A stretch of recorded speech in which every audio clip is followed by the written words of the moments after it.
Hey everybody, welcome to the Briefing Room. I'm ABC's Devin Dwyer, joined by our senior congressional correspondent, Mary Bruce. Great to have you, Mary, here on a Monday. We're still trying to make sense of that political earthquake that has happened in Virginia, where the governor over the weekend held that extraordinary press conference on the heels of that revelation on Friday of that racist picture in his medical school yearbook. It is the top talker in this town. Virginia, a critical political bellwether, swing state for presidential years, Mary, and yet he's still digging in. He's still governor today. Right now, he is not going anywhere yet. For now, he's made very clear that he thinks he needs more time to mull over his next move. But Devin, just the drumbeat, the calls for him to go are tremendous, especially from his own party, leaders of his own party saying, this is not a question. They essentially have a zero tolerance policy when it comes to bigotry, that he has to step down and step down immediately. But he is doing no such thing, and it's just really hard to imagine, given the huge, tremendous mounting pressure, how he's going to survive the rest of this day, the rest of this week, the rest of his term. Yeah, we do know that he has spent the morning huddled with his senior advisors down in Richmond, the state capital of Virginia. And just a short time ago, the lieutenant governor, Justin Fairfax, a good friend of Graham Northam's, came out, answered some questions. He has been one of the few who has not called on Northam to resign. Here's a little bit about what he had to say. Take a listen. And I believe that the governor has to make the decisions in the best interest of the Commonwealth of Virginia. And it was a very short bite there, but he basically said, again, after repeating the statement over the weekend, he thinks that the governor should be the one to make the decision. Of course, he would assume power if Graham Northam steps down. He's in a bit of a tricky spot there, right? He's trying to respond to these allegations, but not make it look like he's necessarily, putting himself into that role either. What's so remarkable here about the way that Northam has played his response to this is that now he's denying that he was in that photo at all. That's raised so much controversy in that old yearbook of his. But he's also admitted in some ways to darkening his skin using shoe polish, as he said over the weekend, as he was dressing up like Michael Jackson during a dance contest. In trying to address these issues, he's really been digging himself even further deeper into a political Yeah, that was the here. shocker over the weekend. Our Zachary Quiche has been covering the story all weekend long. He was at the press conference with Graham Northam. He joins us now in the briefing room. Zachary, but what was the reaction there when the governor volunteered that he had at one time tried putting shoe polish on his face, and then, as everybody's been talking about, even seemed to attempt to want to do the moonwalk? Well, first of all, thanks for having me, guys. That press conference on Saturday was bizarre. On Friday, when this photo came out and the governor accepted responsibility, he acknowledged that some mistakes had been made. The big question was, which one was he? And then we went into that press conference with kind of some chatter around the idea that he was doing an about-face from that. And it was fascinating. He used this storyline about how he had talked to friends and family. He had talked to even some classmates to come to the determination that he was not the person in that photo. And then he talked about the fact that he actually had, as you mentioned, used blackface, some shoe polish. He did this kind of gesture, like he was putting on his face, and kind of took a walk down memory lane, talked about going to San Antonio and competing in this dance competition with his white glove and his shoes. And it was just fascinating. One reporter did ask the question that you mentioned, can you still moonwalk? It seemed kind of like a really a question out of right field, and maybe even a little appropriate to some, but the governor took the bait. I mean, he looked in front of him, and you really got the sense there that he was going to go for it until he looked at his wife, and she kind of called it off, said it was inappropriate. And Zachary, you've been doing some reporting outside the State House there today. There have been protests there. For those who don't know, the governor of Virginia is a single term under the state's constitution, so Graham Northam is not up for re-election. A single four-year term. He was just elected, so he has some time left. And so far, though, Zachary, there haven't been a chorus of calls to try to impeach him. There's really been a lot of pressure for him to do this on his own, right? Yeah, I mean, you mentioned the overwhelming cry from his own party to step down, right? I talked to somebody yesterday here, part of the Congressional Black Caucus, who told me, I wish he would have done this on Saturday. I expected that he would have done the right thing on Saturday. You also mentioned the protesters. We talked to a number of protesters out here, and the protesters that I've talked to, most of them voted for him. Most of them voted for him under the promise and the hope that he could be somebody that could drive this state forward and bring people together. And they're now asking for him, as you mentioned, to step aside with the hope that Justin Fairfax, the lieutenant governor, obviously a young black man who's Ivy School educated, and should I note, the descendant of slaves, in a weird kind of irony or poetic justice here, that he could be the one. If the governor steps down, the lieutenant governor would be the person to fill in for him. Thanks, Zachary. And in contrast to some of those protesters, Mary, we've also been hearing from a handful of people who are defending Graham Northam. One of them joins us now. Pastor Steve Peacock from Portsmouth, Virginia, is one who's gone public, spoke to the New York Times, had a big profile in the New York Times today, and talked a little bit about wanting to give the governor a second chance. Pastor Peacock, thank you so much for joining us. Bring us back to Friday afternoon. What went through your mind when you first saw that picture surface? When I first saw that picture, of course, it was a disturbing picture. But, you know, this thing is bigger than just that, and it's bigger than the governor. This is an international and a national crisis that we have that is facing us. But I do want to point out something about that picture. When I look at that picture, I do see things that kind of remind me of my younger years. But after seeing that picture, I thought on the other side of this picture that the governor is a good man. The governor, this thing happened when he was young, age 25. And I understand that people make changes in their life. I made changes in my life, and my life totally changed. So saying the governor still thinks that way, I can't say that the governor still feels that way. He's a good man. I've spoken with him over the telephone. I felt his heart, and I do have emotions. And I've learned a few things about this governor. This governor has spent 35 years of service to his country, served in the military. He is a good man. He rushed to apologize, and that's a big thing for me. He apologized. And what I love about that is that we don't want to discredit a good man for something he done when he was 25 years old. And I think that we should all have a heart to forgive those who have done things. People do change. And that's what we need to make known to our general public, especially in the state of Virginia. The state of Virginia is a good state. We've come a long ways, and I'm seeing many changes, and this governor has really served us well. But that picture, I know it's disturbing, but we can get... Pastor, do you believe his denials? Do you truly believe that was not him in that image, and it's simply an accident that appeared there in the first place? Well, you know what? I really, my personal thoughts on that.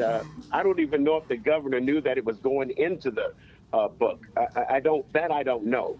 However, if one of those persons in that picture was him, okay, he was 25 years old. Let's say he's 25 years old. That was something he did then.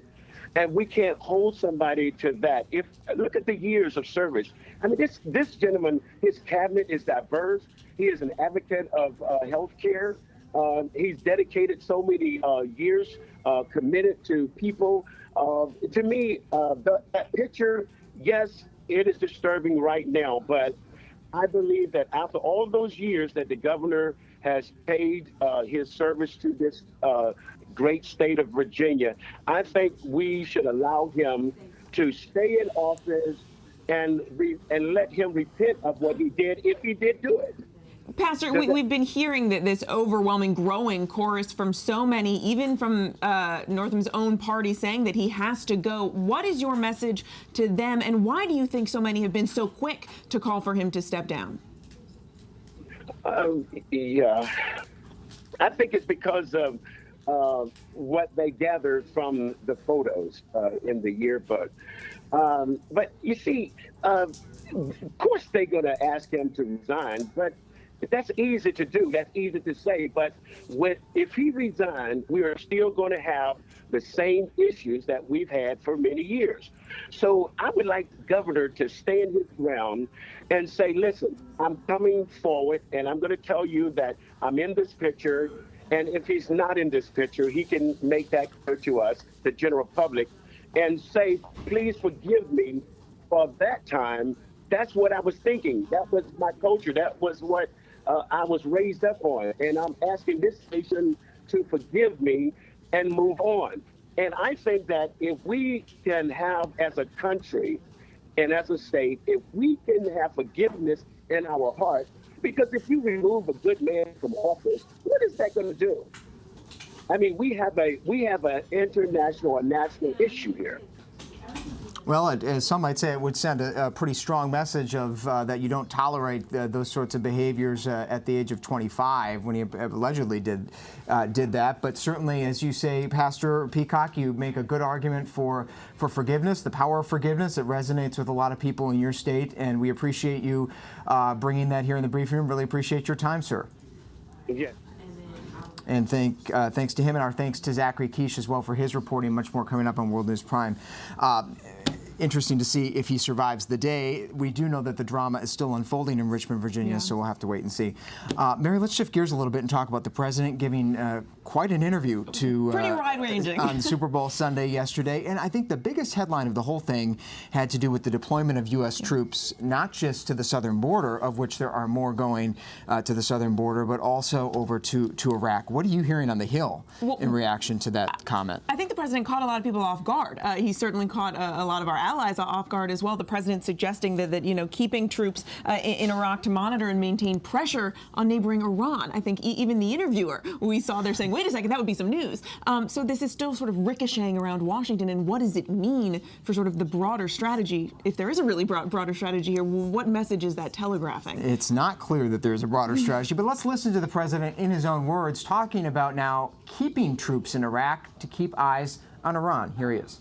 Well, we spent a fortune on building this incredible base. We might as well keep it. And one of the reasons I want to keep it is because I want to be looking a little bit at Iran, because Iran is a real problem.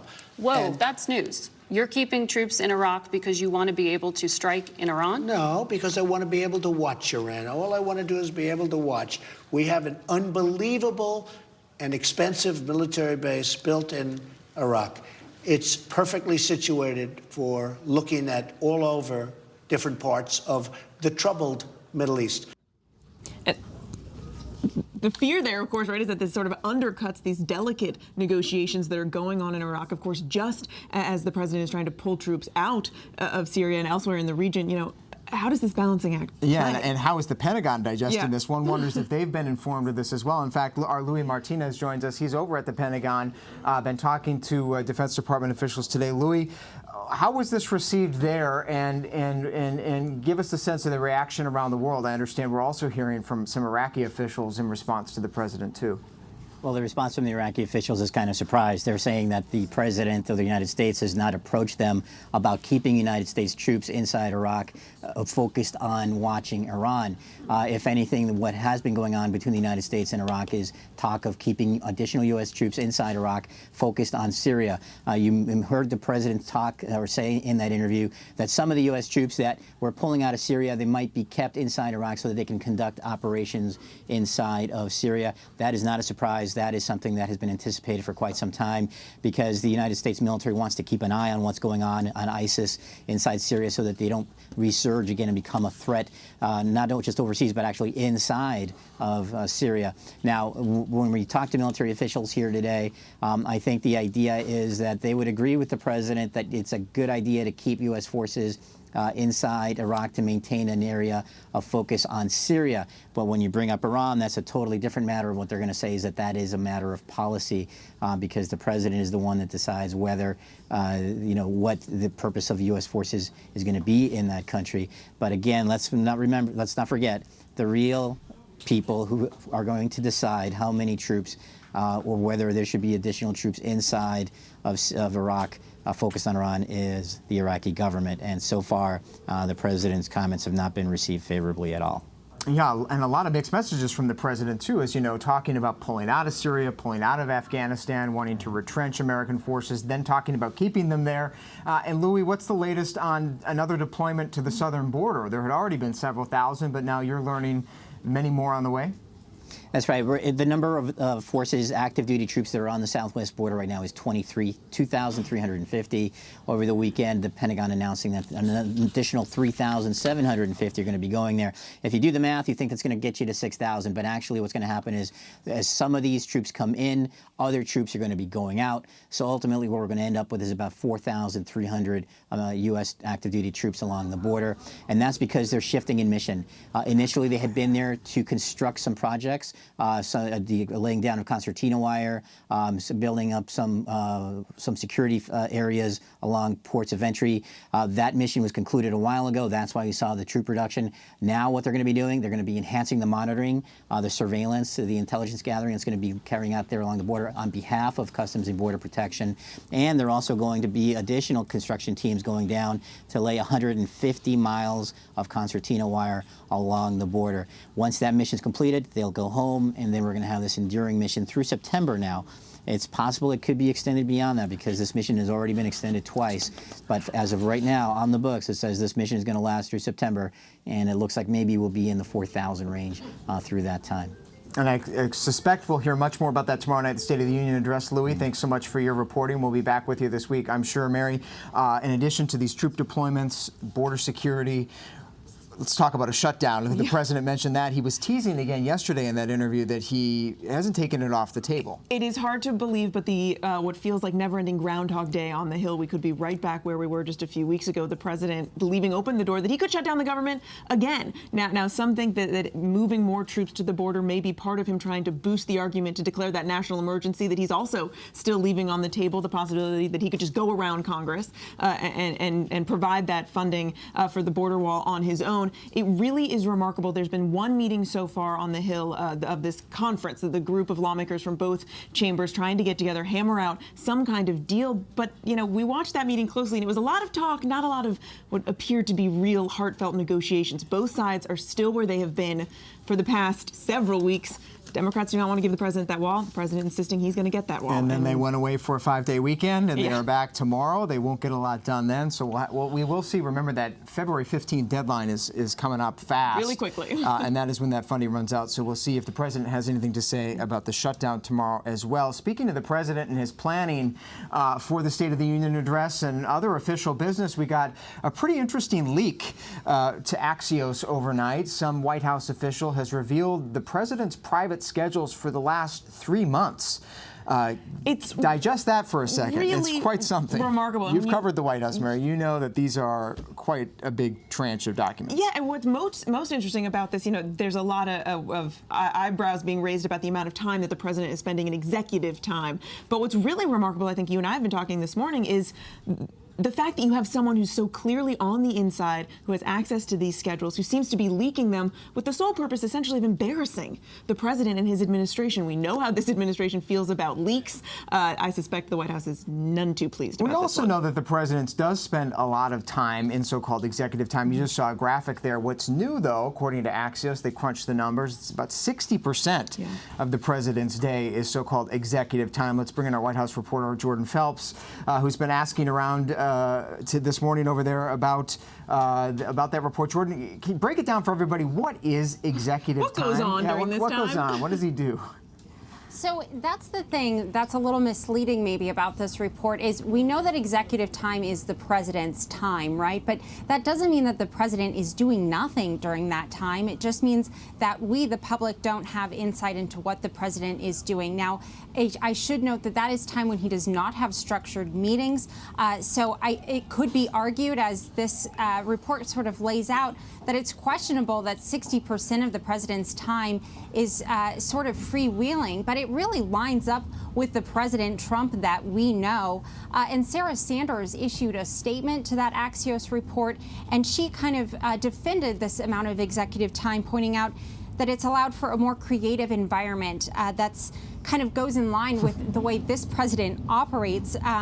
Sort of an interesting defense, but Devin, one other point, Kellyanne Conway says that this isn't the highest level of schedule. There actually is a more secretive schedule that a smaller group of people here at the White House get. The one that was leaked to Axios, 3 months worth of schedules, goes out to a group of about 400 people within the White House, according to Kellyanne Conway. So there is a much more detailed micro schedule of the president's time that she says is more accurate of what the president does. We also heard from the president's secretary saying that this report is just a gross misrepresentation of the work that the president does every day for the American people. So it might be listed there as an executive time, but the White House is saying that it's executive time, but the president is at work during that time. And it is true, Mary, having covered the Obama administration, that President Obama spent a fair amount of executive time. It was just later in the day. He stayed up till 2 in the morning watching TV, catching up on correspondence. What's interesting is most people sort of begin their work days at 8, 9 in the morning. This president doesn't get in till, what, 11,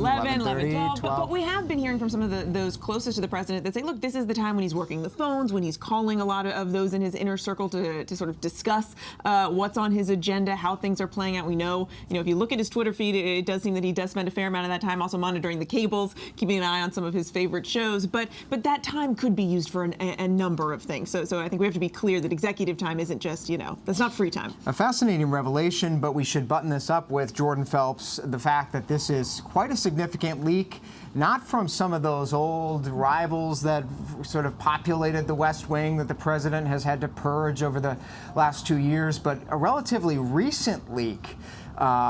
Could this perhaps have anything to do with the departure of John Kelly, who was such an enforcer of the no cell phone policy, close control of the Oval Office, for example? What sense are you getting about how this came out?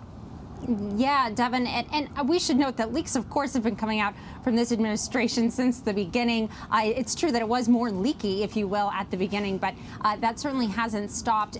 Of course, a remarkable leak for someone who is a loyalist, presumably, to the president, to put this information out there, and it's highly embarrassing to the White House and the president. But, Devin, there is a change afoot here at the White House with the acting chief of staff, Mick Mulvaney, now in charge. He has said that, he's not here to control the president. He's here to control the staff here. So there is a different type of leadership here, and that may be what's going on here. All right, Jordan Phelps for us at the White House. Thank you so much, Jordan. And we will kick our show today with a look back at the Super Bowl and one of the ads that had a lot of people talking. This one from the Washington Post. I don't know if you caught it. Democracy Dies in Darkness was the name of the ad. We'll get Mary's insight on it right after we watch it right here. When we go off to war, when we exercise our rights, when we soar to our greatest heights, when we mourn and pray, when our neighbors are at risk, when our nation is threatened, there's someone to gather the facts, to bring you the story, no matter the cost.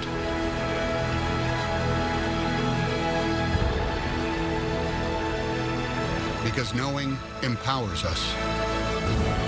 Knowing helps us decide. Knowing keeps us free.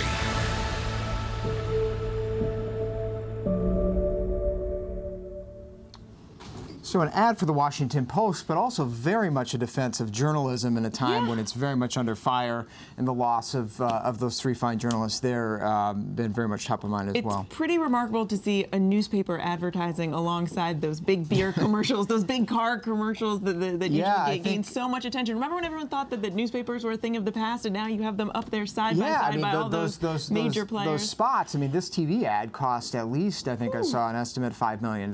Think of the journalists you could hire for $5 million. So there's a little bit of blowback online about that. They could Post could have spent that money, but such I do a think powerful message, though. I mean, if you're defending what all those journalists are doing, what I think all of us here are proud to do every day, it's a pretty remarkable message. At a time when there's declining trust in the news media, it's certainly a reminder that a lot of journalists do a lot of really good work, and we appreciate you following us here at ABC News and ABC News Live and the Briefing Room. We're here every day at 3:30 p.m. Eastern Time. You can watch us on all the ABC News digital platforms, abcnews.com, of course, the ABC News app. Download it if you don't have it. Great to have Mary Bruce with us here on this Monday. We'll be back here tomorrow. Special coverage of the State of the Union address here on ABC News Live all Tuesday night, starting 8:30 p.m. Eastern Time. I'm Devin Dwyer in Washington. We'll see you tomorrow.